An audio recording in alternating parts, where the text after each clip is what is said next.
காண்டவவனத்தை அழிக்கும் அர்ஜுனன். அர்ஜுனனும் சுபத்ராவும் இந்திரபிரஸ்தம் சென்று அடைந்தனர். அர்ஜுனன் சுபத்ராவை திருமணம் செய்து கொள்ளும் செய்தி பலராமருக்கு எட்டியது. இதையறிந்து பலராமர் கடும் கோபம் கொண்டார். கண்ணன் பலராமரை சமாதானப்படுத்தி அர்ஜுனனையும் சுபத்ராவையும் காண இந்திரபிரஸ்தம் அழைத்துச் சென்றார். அங்கு சென்று அர்ஜுனனையும் சுபத்ராவையும் சந்தித்தனர். அதன்பின் வசிஷ்டர் முன்னிலையில் இருவருக்கும் திருமணம் நடந்தது. சில மாதங்களில் சுபத்ரா கர்ப்பமானாள். அவளுக்கு ஒரு மகன் பிறந்தான். அவனுக்கு அபிமன்யு என்று பெயர் சூட்டினர். இந்த சமயத்தில் அக்னி பகவான் தேவலோகத்தில் இருந்து அர்ஜுனனை பார்க்க வந்தார். அக்னி தேவன் கிருஷ்ணரிடமும் அர்ஜுனனிடமும் யமுனை நதிக்கரையில் காண்டவ வனம் ஒன்று இருக்கிறது. அந்த காண்டவ வனத்தை கைப்பற்றித் தர வேண்டும் என்று வேண்டுகோள் வைத்தார். அர்ஜுனனும் கண்ணனும் சம்மதித்தனர். காண்டவ வனம் தனக்கு இரையாக போகிறது என்கிற மகிழ்ச்சியில் அக்னி பகவான் இருந்தான். காண்டவ வனத்தை கைப்பற்றுவதற்காக அர்ஜுனனுக்கு எடுக்க எடுக்க அம்புகள் குறையாத 2 அம்பராத்துணிகள், காண்டீபம் என்ற பெயர் கொண்ட ஒரு வில், அனுமனின் சின்னம் பொறித்த கொடி, தேர், 4 வெள்ளை குதிரைகள் ஆகியவற்றை கொடுத்ததுடன் ஒரு தேரோட்டியையும் வழங்கினான். கிருஷ்ணருக்கு ஏதுவாக அக்னி பகவான் சக்கரத்தை கொடுத்தான். கௌமோதகி என்கிற கதையையும் வழங்கினான். காண்டவ வனத்தினை தீயிட்டு அழிக்க கிருஷ்ணனும் அர்ஜுனனும் முடிவு செய்கிறார்கள். கிருஷ்ணரும் அர்ஜுனனும் காண்டவ வனத்துக்குள் அக்னியுடன் புகுந்தனர். அர்ஜுனன் அங்கி தேவனிடம், நீங்கள் காண்டவ வனத்தை எரியுங்கள். காண்டவ வனத்திற்கு சொந்தமான இந்திரன் வராமல் நான் பார்த்து கொள்கிறேன் என்று கூறினான். காட்டில் அக்னி தன் ஜுவாலைகளை படர விட்டவுடன் காடுகள் தீப்பற்றி எரியத் தொடங்கின. அந்த காட்டில் இருந்த கொடிய விலங்குகள், அசுரர்கள், விஷ பாம்புகள் மடிந்தன. காண்டவ வனம் எரிவதை பார்த்த இந்திரன் அக்னி மேல் மிகவும் கோபங்கொண்டு பெரும் மழையை பொழிவித்தான். அந்த மழை சரங்களால் கூடாரம் போட்டு தடுக்கப்பட்டன. அதன்பின் தீயினால் காண்டவ வனம் எரிந்து சாம்பலாயின.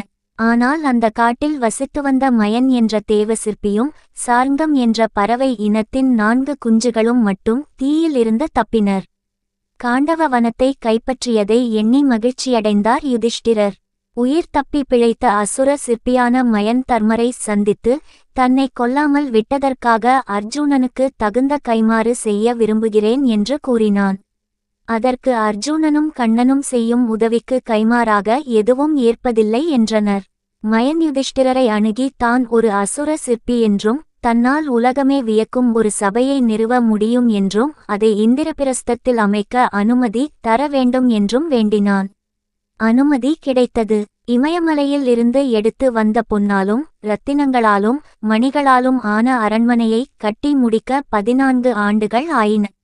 அந்த அரண்மனை சுவர்களும் தூண்களும் தங்கத்தால் அமைக்கப்பட்டன. அவற்றுள் இரத்தினங்கள் பதிக்கப்பெற்றன. பளிங்குகற்களால் படிக்கட்டுகள் அமைக்கப்பட்டிருந்தன. தடாகங்களில் தங்கத்தாமரை மலர்கள், சுற்றிலும் செய்குன்றுகளும் நீர்வீழ்ச்சிகளும் காணப்பட்டன. தரை இருக்குமிடம் நீரிருக்குமிடம் போலவும் நீர் இருக்குமிடம் தரை போலவும் அமைத்திருந்தான். அரண்மனையை பார்த்தவர்கள் அனைவரும் வியந்தனர். அரண்மனையை பார்த்த நாரதர், மூவுலகிலும் இதற்கு இணையான மண்டபத்தை பார்க்கவில்லை என கூறினார். அதன்பின் யுதிஷ்டிரரிடம் இராஜசூய யாகம் செய்யுமாறு கூறினார். கிருஷ்ணர் யுதிஷ்டிரரிடம் இராஜசூய யாகம் செய்ய சில தகுதிகள் வேண்டும். பிறநாட்டு மன்னர் அந்த மன்னனின் தலைமையை ஏற்க வேண்டும். அதனால் கிருஷ்ணன் யுதிஷ்டிரரிடம், மகத நாட்டு மன்னன் ஜராசந்தன் உன் தலைமையை ஏற்க மாட்டான். அவன் ஏற்கனவே 86 நாட்டு அரசர்களை வென்று சிறைப்படுத்தி வைத்திருக்கிறான். நீ அவனை வென்றால் சக்கரவர்த்தி ஆகலாம் என்றார். உடனே கிருஷ்ணர், ஜராசந்தனை கொல்ல தகுதி படைத்த ஒரே வீரன் பீமன் மட்டுமே எனக் கருதி பீமனையும் அர்ஜுனனையும் தன்னுடன் அழைத்து கொண்டு மகத நாட்டு மன்னனான ஜராசந்தனிடம் போரிடச் சென்றார். சகுனியின் சூதாட்டத்திற்கான சூழ்ச்சி. ராஜசூயாகம் சிறப்பாக நடைபெற்று முடிந்தது. அனைவரும் அவரவர் நாட்டிற்கு திரும்பிச் சென்றனர். துரியோதனன் அஸ்தினாபுரம் சென்றவுடன் அவையை கூட்டினான். அவையில் திருதராஷ்டிரன், காந்தாரி, சகுனி, பீஷ்மர், துரோணர், கர்ணன் முதலானோர் கூடியிருந்தனர். துரியோதனன் பேச்சைத் தொடர்ந்தான். அர்ஜுனனுக்கு காண்டீபம் என்னும் வில்லும் பீமனுக்கு கிடைத்திருக்கும் கதாயுதமும் என்னை இகழ்ச்சி ஆக்கிவிடும் போல் தெரிகிறது. ராஜசூயாகத்திற்கு எத்தனை அரசர்கள் வந்தனர். எண்ணற்ற பரிசுகளை அவர்களுக்கு கொடுத்துவிட்டுச் சென்றனர். இப்படியே விட்டால் அந்த தர்மன் அனைவருக்கும் நிகரற்றவனாக ஆகிவிடுவான். இதை நான் தடுக்க வேண்டும். சகுனியை பார்த்து, மாமா அவர்களே, என்னால் அங்கு நடந்த ராஜசூயாகத்தை மறக்க முடியவில்லை. அங்கு திரௌபதி என்னை ஏளனமாக பார்த்து சிரித்து விட்டாள். நான் அரண்மனையில் இருந்து வெளியே வரும்போது பளிங்கு கல் என நினைத்து தண்ணீரில் விழுந்து விட்டேன். அதை பார்த்த திரௌபதி என்னை பார்த்து ஏளனமாக சிரித்து அவமானப்படும் வகையில் பேசிவிட்டாள். அதனை என்னால் இப்பொழுது கூட மறக்க முடியவில்லை. அதனால் நான் அவர்களை பழிவாங்க வேண்டும். அதற்கு ஏதேனும் வழி இருந்தால் கூறுங்கள் என்றான். அப்பொழுது சகுனி, மருமகனே, தர்மரை எதிர்த்து வெல்வது என்பது இயலாத ஒன்று. அதேபோல் தான் பீமனும் அர்ஜுனனும், இவர்களை நம்மால் போரில் வெல்ல முடியாது என்றான். அதன்பின் சகுனி, மருமகனே, நீ ஒப்பற்ற தெய்வ மண்டபம் ஒன்றைச் செய். அதை பார்க்க பாண்டவர்களுக்கு இங்கு அழைப்பு விடுப்போம். இங்கு சூதாட்டம் ஆட அவர்களுக்கு அழைப்பு விடுப்போம். என் சூதாட்டத்தின் திறமை பற்றி உனக்கு நன்றாகவே தெரியும். சூதாட்டத்தின் மூலம் பாண்டவர்களை அடிமைப்படுத்துவோம் என கூறி சிரித்தான். இதை கேட்ட திருதராஷ்டிரன், சகுனி, என் பிள்ளைகளை கெடுக்க நீ ஒருவனே போதும். வேறு யாரும் தேவையில்லை. எதற்காக சதோகரர்களிடையே சண்டையை வளர்த்து விடுவிக்கிறீர்கள்? நாம் பாண்டவர்களுக்கு செய்த பகைமையை அவர்கள் பொறுத்து கொண்டுள்ளார்கள். துரியோதனன் தரை எது, தண்ணீர் எது என்று பார்த்து காலை வைத்திருக்க வேண்டும். இத்தகைய செயலை சிறு குழந்தைகள் செய்தால் கூட சிரிக்கத்தான் செய்வார்கள். இதில் தவறு என்ன உள்ளது என கேட்டான். தன் தந்தையின் இப்பேச்சை கேட்டு துரியோதனன் கடும் கோபம் கொண்டான். தந்தையே, மாமா அவர்களின் கருத்து எனக்கு சரி எனப்படுகிறது. அதனால் பாண்டவர்களை அழைத்து சூதாடுவதுதான் எனது முடிவு என்று தீர்க்கமாக கூறினான். தன் மகனின் இத்தகைய செயலைக் கண்டு மிகவும் துன்பம் அடைந்தான் திருதராஷ்டிரன். மகனே, வீரர்கள் ஒருபோதும் இத்தகைய செயலை செய்ய மாட்டார்கள். பிறர் செல்வத்தை விரும்புவதும் தவறு. வஞ்சனை செய்து பிறர் செல்வத்தை கவர நினைப்பதும் தவறு. இது ஏன் உனக்கு தெரியாமல் இருக்கிறது? தயவு செய்து நீ உனது எண்ணத்தை மாற்றிக் கொள் என்றான். துரியோதனன், தந்தையே, பாண்டவர்களை வெல்ல வேண்டும். அதில் நல்வழியை தேர்வு செய்தால் என்ன, தீய வழியை தேர்வு செய்தால் என்ன? நான் பாண்டவர்களை வெல்ல சூதாட்டத்தை தேர்வு செய்து விட்டேன். இதற்கு நீங்கள் சம்மதம் தெரிவிக்காவிட்டால் நான் எனது உயிரை இங்கேயே மாய்த்துக் கொள்வேன் என்றான். விதியை வெல்பவர் யார்? இஷ்டம் போல் செய் என கூறினான் திருதராஷ்டிரன். இதை பீஷ்மரும் விதுரரும் எவ்வளவோ தடுக்க முயன்றனர். அவர்களின் முயற்சி தோல்வியை தான் தழுவியது. தந்தையின் முடிவை கேட்டு துரியோதனன் மிகவும் மகிழ்ச்சி அடைந்தான். அதன் பிறகு ஒரு அழகிய மணிமண்டபத்தை அமைத்தான். திருதராஷ்டிரன் விதுரரை அழைத்து, தாங்கள் பாண்டவர்களுக்கு மணிமண்டபத்தை காண அழைப்பு விடுங்கள். அதே சமயம் சகுனியின் திட்டத்தையும் குறிப்பால் உணர்த்திவிட்டு வருவீர்களாக என்றான். அதன் பிறகு விதுரரும் அங்கிருந்து இந்திரபிரஸ்தத்தை நோக்கி சென்றார். இந்திரபிரஸ்தத்தை அடைந்த விதுரர் பாண்டவர்களிடம் துரியோதனனின் மணிமண்டபத்தை காண அழைப்பு விடுத்தார். அதன் பின் விருந்தும் இருக்கிறது, சூதாட்ட நிகழ்ச்சியும் இருக்கிறது என வருத்தத்துடன் கூறினார். இதை கேட்ட தருமர் மிகவும் மனவேதனை அடைந்தார். முன்பே துரியோதனன் எங்களைக் கொல்ல சதி திட்டம் தீட்டியவன், இப்பொழுது சூதாட்டமா என்றான். விதுரர், துரியோதனனிடம் சூதாட்டம் வேண்டாம் என்று எவ்வளவு எடுத்து கூறியும் அவன் மனம் மாறவில்லை. நீங்கள் உங்களின் சிறிய தந்தையிடம் முறையிட்டால் அதுவும் பயனற்று தான் போகும். திருதராஷ்டிரன் துரியோதனனிடம் எவ்வளவோ எடுத்து கூறியும் அவன் உடன்படவில்லை என்றார். அதன் பிறகு யுதிஷ்டிரன், எங்களின் சிறிய தந்தை அழைத்துள்ளார். எது நடந்தாலும் அவர்களுக்கு மரியாதை செய்யும் வகையில் அங்கு செல்வதுதான் முறையாகும் என்றான். சிசுபாலனின் வதம். ஜராசந்தன் மற்றும் பீமனின் யுத்தம் 27 நாட்கள் நடைபெற்றது.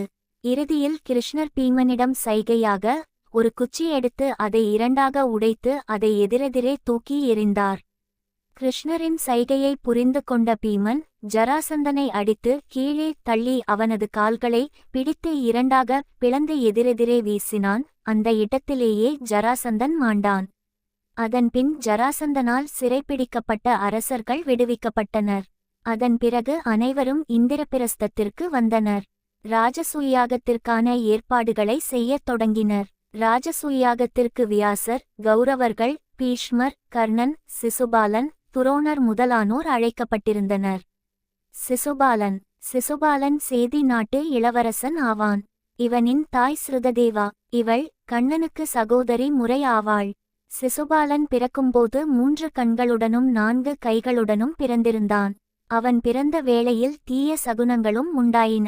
அப்போது ஓர் அசரீரி குறிப்பிட்ட ஒருவர் இந்த குழந்தையை தூக்கும்போது இவனது அதிகப்படியான அவயவங்கள் மறைந்துவிடும். அந்த ஒருவரால் தான் இவனுக்கு மரணம் நிகழும் என்று ஒலித்தது. ஒருமுறை கிருஷ்ணர் சேதி நாட்டுக்கு விஜயம் செய்தார்.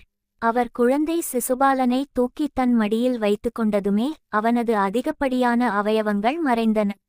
அதைக் கண்டு பெற்றோர் மகிழ்ந்தனர். அதே நேரம் கிருஷ்ணனை கைத்தொழுது வேண்டினாள் சிசுபாலனின் தாய். நீ இவனை கொல்லக்கூடாது என்று கேட்டுக்கொண்டாள். கிருஷ்ணர், எதையும் என்னால் உறுதியாக கூற முடியாது. ஆனால் உனக்காக ஒரு வரம் அளிக்கிறேன். இவன் எனக்கு எதிராகச் செய்யும் 100 குற்றங்கள் வரை பொறுத்து கொள்கிறேன் என்றார். பின்பு சிசுபாலன் தனக்கு கண்ணன் எதிரி என்பதை இளமையிலேயே அறிந்து பகைமையை பாராட்டி எப்பொழுதும் கண்ணனை நிந்திப்பதே தொழிலாக இருந்தான். ராஜசூயாகத்திற்கு எல்லா நாட்டு மன்னர்களும் கலந்து கொண்டனர். நாரதர் கூறியது போல் ராஜசூயாகம் இனிதே நடந்தது. இந்திரபிரஸ்தத்தைக் கண்டு மற்ற நாட்டு மன்னர்கள் வியப்படைந்தனர். திருதராஷ்டிரன் இந்திரபிரஸ்தத்தைக் கண்டு பொறாமை கொண்டான். இதனால் அவனது உள்ளத்தில் பொறாமை தீ வளர்ந்தது. வந்தவர்களுக்கு மரியாதை செய்யும் நிகழ்ச்சி நடக்கத் துவங்கியது. அப்பொழுது யாருக்கு முதல் மரியாதை செய்வது என்பது குறித்து குழப்பம் ஏற்பட்டது. அனைவரும் ஒன்று கூடி ஆலோசித்து கிருஷ்ணருக்கு தான் முதல் மரியாதை செலுத்த வேண்டும் என கூறினார். இதை கேட்டவுடன் துரியோதனின் உள்ளம் புழுங்கியது. அப்பொழுது சிசுபாலன் எழுந்து இதற்கு மறுப்பு தெரிவித்தான். பீஷ்மரை பார்த்து, உனக்கு வயது தான் மங்கிவிட்டது, அறிவும் மங்கி விட்டதா என்ன? இந்த கிருஷ்ணனுக்கு முதல் மரியாதை செய்ய வேண்டுமா? ஏன் இந்த அவையில் கிருஷ்ணனை காட்டிலும் சிறந்தவர்கள் யாரும் இல்லையா? மன்னன் துருபதன் இருக்கிறான். உனது பேரன் துரியோதனன் இருக்கிறான். இங்கு இருக்கும் மன்னர்கள் வீரத்தில் குறைந்தவர்களா, இல்லை செல்வத்தில் குறைந்தவர்களா? அப்பொழுது பீஷ்மர் எழுந்து, சிசுபாலா, நீ அதிகம் பேசுகிறாய். வாசுதேவன் கிருஷ்ணன் வீரத்திலும் திறமையிலும் மிகச் சிறந்தவன். சிசுபாலன் கோபத்தில் பலவாறாக பேசினான். ஆத்திரத்தில் பீஷ்மர் மற்றும் தர்மரின் மனம் புண்படுமாறு பலவாறாக பேசினான். கிருஷ்ணரை ஆடு மாடுகளை மேய்க்கும் யாதவர் குலத்தைச் சேர்ந்தவன் என்றும் இடையன் என்றும் ஏசினான். பீஷ்மரை கங்கையின் மைந்தன் வேசிமகன் என்று ஏசினான். கங்கையில் பலரும் நீராடுவதால் கங்கையை பொதுமகள் என்று ஏசினான். சிசுபாலன் இப்படி பேசிக் கொண்டிருக்கையில் அவனுடைய பாவங்கள் அதிகமாகிக் கொண்டே சென்றது. கிருஷ்ணர், சிசுபாலா, உனக்கு பாண்டவ சகோதரர்களிடம் இத்தகைய முன்விரோதமும் இல்லை என்பதை நான் நன்கறிவேன். உனக்கு விரோதம் என்னுடன் தான் என்றார். சிசுபாலனின் அவமானங்களை பொறுத்து கொண்டிருந்த கண்ணன் ஒரு கட்டத்தில் அவனை கொல்லும் காலம் நெருங்கி வருவதை உணர்ந்தார். மேலும் சிசுபாலன் அனைவரையும் புண்படுத்துவது போல் பேசினான். இதனால் கோபமடைந்த கிருஷ்ணர் தனது சக்கராயுதத்தை சிசுபாலனை நோக்கி செலுத்தினார். அதன்பின் தான் சிசுபாலனுக்கு தெரிந்தது, தனது 100 பாவங்கள் முடிந்துவிட்டது என்று. தன் உயிரை காப்பாற்றிக் கொள்ள சிசுபாலன் அவையில் அங்கும் இங்கும் ஓடி ஒளிந்தான். சக்கராயுதம் அவனை விடாமல் துரத்தி அவனது தலையை அறுத்துச் சென்றது. அதன்பின் அவனின் உடலில் இருந்து ஒளி வெளிவந்து கிருஷ்ணரின் பாதத்தை சரணடைந்தது. சிசுபாலன் சாப விமோசனம் அடைந்தான். இதைக் கண்டு அங்கிருந்த அரசர்கள் அனைவரும் வியப்படைந்தனர். சகுனியின் சூதாட்டத்திற்கான சூழ்ச்சி. ராஜசூயாகம் சிறப்பாக நடைபெற்று முடிந்தது. அனைவரும் அவரவர் நாட்டிற்கு திரும்பிச் சென்றனர். துரியோதனன் அஸ்தினாபுரம் சென்றவுடன் அவையை கூட்டினான். அவையில் திருதராஷ்டிரன், காந்தாரி, சகுனி, பீஷ்மர், துரோணர், கர்ணன் முதலானோர் கூடியிருந்தனர். துரியோதனன் பேச்சைத் தொடர்ந்தான். அர்ஜுனனுக்கு காண்டீபம் என்னும் வில்லும் பீமனுக்கு கிடைத்திருக்கும் கதாயுதமும் என்னை இகழ்ச்சி ஆக்கிவிடும் போல் தெரிகிறது. ராஜசூயாகத்திற்கு எத்தனை அரசர்கள் வந்தனர். எண்ணற்ற பரிசுகளை அவர்களுக்கு கொடுத்துவிட்டுச் சென்றனர். இப்படியே விட்டால் அந்த தர்மன் அனைவருக்கும் நிகரற்றவனாக ஆகிவிடுவான். இதை நான் தடுக்க வேண்டும். சகுனியை பார்த்து, மாமா அவர்களே, என்னால் அங்கு நடந்த ராஜசூயாகத்தை மறக்க முடியவில்லை. அங்கு திரௌபதி என்னை ஏளனமாக பார்த்து சிரித்து விட்டாள். நான் அரண்மனையில் இருந்து வெளியே வரும்போது பளிங்கு கல் என நினைத்து தண்ணீரில் விழுந்து விட்டேன். அதை பார்த்த திரௌபதி என்னை பார்த்து ஏளனமாக சிரித்து அவமானப்படும் வகையில் பேசிவிட்டாள். அதனை என்னால் இப்பொழுது கூட மறக்க முடியவில்லை. அதனால் நான் அவர்களை பழிவாங்க வேண்டும். அதற்கு ஏதேனும் வழி இருந்தால் கூறுங்கள் என்றான். அப்பொழுது சகுனி, மருமகனே, தர்மரை எதிர்த்து வெல்வது என்பது இயலாத ஒன்று. அதேபோல் தான் பீமனும் அர்ஜுனனும். இவர்களை நம்மால் போரில் வெல்ல முடியாது என்றான். அதன்பின் சகுனி, மருமகனே, நீ ஒப்பற்ற தெய்வ மண்டபம் ஒன்றைச் செய். அதை பார்க்க பாண்டவர்களுக்கு இங்கு அழைப்பு விடுப்போம். இங்கு சூதாட்டம் ஆட அவர்களுக்கு அழைப்பு விடுப்போம். என் சூதாட்டத்தின் திறமை பற்றி உனக்கு நன்றாகவே தெரியும். சூதாட்டத்தின் மூலம் பாண்டவர்களை அடிமைப்படுத்துவோம் என கூறி சிரித்தான். இதை கேட்ட திருதராஷ்டிரன், சகுனி, என் பிள்ளைகளைக் கெடுக்க நீ ஒருவனே போதும். வேறு யாரும் தேவையில்லை. எதற்காக சகோதரர்களிடையே சண்டையை வளர்த்து விடுவிக்கிறீர்கள்? நாம் பாண்டவர்களுக்கு செய்த பகைமையை அவர்கள் பொறுத்து கொண்டுள்ளார்கள். துரியோதனன் தரை எது, தண்ணீர் எது என்று பார்த்து காலை வைத்திருக்க வேண்டும். இத்தகைய செயலை சிறு குழந்தைகள் செய்தால் கூட சிரிக்கத்தான் செய்வார்கள். இதில் தவறு என்ன உள்ளது என கேட்டான். தன் தந்தையின் இப்பேச்சை கேட்டு துரியோதனன் கடும் கோபம் கொண்டான். தந்தையே, மாமா அவர்களின் கருத்து எனக்கு சரி எனப்படுகிறது. அதனால் பாண்டவர்களை அழைத்து சூதாடுவதுதான் எனது முடிவு என்று தீர்க்கமாக கூறினான். தன் மகனின் இத்தகைய செயலைக் கண்டு மிகவும் துன்பம் அடைந்தான் திருதராஷ்டிரன். மகனே, வீரர்கள் ஒருபோதும் இத்தகைய செயலை செய்ய மாட்டார்கள். பிறர் செல்வத்தை விரும்புவதும் தவறு. வஞ்சனை செய்து பிறர் செல்வத்தை கவர நினைப்பதும் தவறு. இது ஏன் உனக்கு தெரியாமல் இருக்கிறது? தயவு செய்து நீ உனது எண்ணத்தை மாற்றிக் கொள் என்றான். துரியோதனன், தந்தையே, பாண்டவர்களை வெல்ல வேண்டும். அதில் நல்வழியை தேர்வு செய்தால் என்ன, தீய வழியை தேர்வு செய்தால் என்ன? நான் பாண்டவர்களை வெல்ல சூதாட்டத்தை தேர்வு செய்து விட்டேன். இதற்கு நீங்கள் சம்மதம் தெரிவிக்காவிட்டால் நான் எனது உயிரை இங்கேயே மாய்த்து கொள்வேன் என்றான். விதியை வெல்பவர் யார்? இஷ்டம் போல் செய் என கூறினான் திருதராஷ்டிரன். இதை பீஷ்மரும் விதுரரும் எவ்வளவோ தடுக்க முயன்றனர். அவர்களின் முயற்சி தோல்வியை தான் தழுவியது. தந்தையின் முடிவை கேட்டு துரியோதனன் மிகவும் மகிழ்ச்சி அடைந்தான். அதன் பிறகு ஒரு அழகிய மணிமண்டபத்தை அமைத்தான். திருதராஷ்டிரன் விதுரரை அழைத்து, தாங்கள் பாண்டவர்களுக்கு மணிமண்டபத்தை காண அழைப்பு விடுங்கள். அதே சமயம் சகுனியின் திட்டத்தையும் குறிப்பால் உணர்த்திவிட்டு வருவீர்களாக என்றான். அதன் பிறகு விதுரரும் அங்கிருந்து இந்திரபிரஸ்தத்தை நோக்கி சென்றார். இந்திரபிரஸ்தத்தை அடைந்த விதுரர் பாண்டவர்களிடம் துரியோதனனின் மணிமண்டபத்தை காண அழைப்பு விடுத்தார். அதன் பின் விருந்தும் இருக்கிறது, சூதாட்ட நிகழ்ச்சியும் இருக்கிறது என வருத்தத்துடன் கூறினார். இதை கேட்ட தருமர் மிகவும் மனவேதனை அடைந்தார். முன்பே துரியோதனன் எங்களைக் கொல்ல சதி திட்டம் தீட்டியவன், இப்பொழுது சூதாட்டமா என்றான். விதுரர், துரியோதனனிடம் சூதாட்டம் வேண்டாம் என்று எவ்வளவு எடுத்து கூறியும் அவன் மனம் மாறவில்லை. நீங்கள் உங்களின் சிறிய தந்தையிடம் முறையிட்டால் அதுவும் பயனற்று தான் போகும்.